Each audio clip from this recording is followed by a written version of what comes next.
అనుగ్రహం.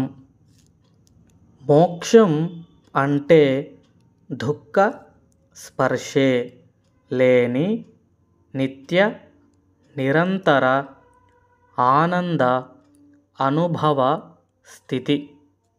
కాబట్టి మానవ జీవితానికి పరమ లక్ష్యం మరేది కాదు, మోక్ష ప్రాప్తి మాత్రమే అని శాస్త్రాలు ఘోషిస్తున్నాయి.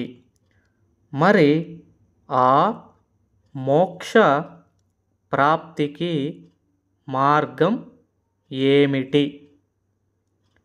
నిరంతర సాధన.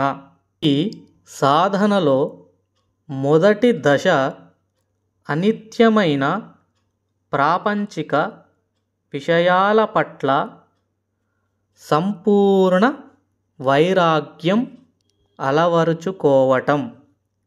మోక్షస్య హేతుః ప్రథమః నిగద్యతే. వైరాగ్యం అత్యంతం అనిత్య వస్తుషు అని వివేక చూడామణి. ఆ పైన శమము, దమము, తితిక్ష ఓర్పు, నిష్కామ కర్మాచరణ. ఆ తర్వాత గురుముఖతః వేదాంత వాక్యాల శ్రవణం. దాని తర్వాత ఆ విన్న గురుబోధనల మననము, చింతన. చివరకు నిధి ధ్యాసన అంటే ఆ వేదాంత వాక్యాల తాత్పర్యం గురించిన ఏకాగ్ర ధ్యానము, విచారణ.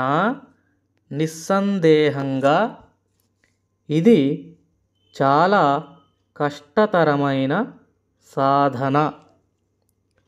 ఎంతో నిలకడతో, ఆసక్తితో, పట్టుదలతో సాగించవలసింది.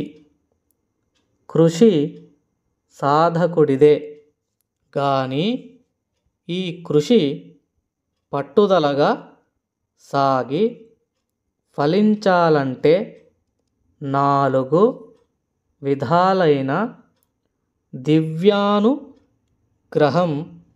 దివ్యానుగ్రహం ఉపకరిస్తుంది. వీటిని చతుర్విధ కృపలు అంటారు. వీటిలో మొట్టమొదటిది ఈశ్వర కృప అని చెప్పవలసిన పని లేదేమో. భగవంతుడి మీద భక్తి శ్రద్ధలు, విశ్వాసము ఉన్న వారికి తత్వ విచారణ పట్ల ఆసక్తి, ఏకాగ్రత స్థిరంగా ఉంటాయి. రెండవది శాస్త్రకృప. తను అధ్యయనం చేసే వేదాంత శాస్త్ర బోధనల మీద సాధకుడికి శ్రద్ధ ఉంటే అతడిని ఆ శాస్త్రాలు అనుగ్రహించి సులభంగా కరతలామలకమవుతాయి. 3 గురుకృప.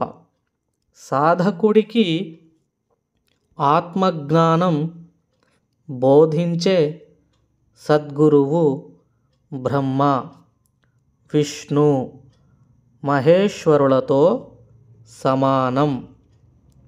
గురువు అనుగ్రహం పొందిన సాధకుడికి వేదాంత చింతన నల్లేరు మీద బండి నడకల సాగి సత్ఫలాన్ని ఇస్తుంది.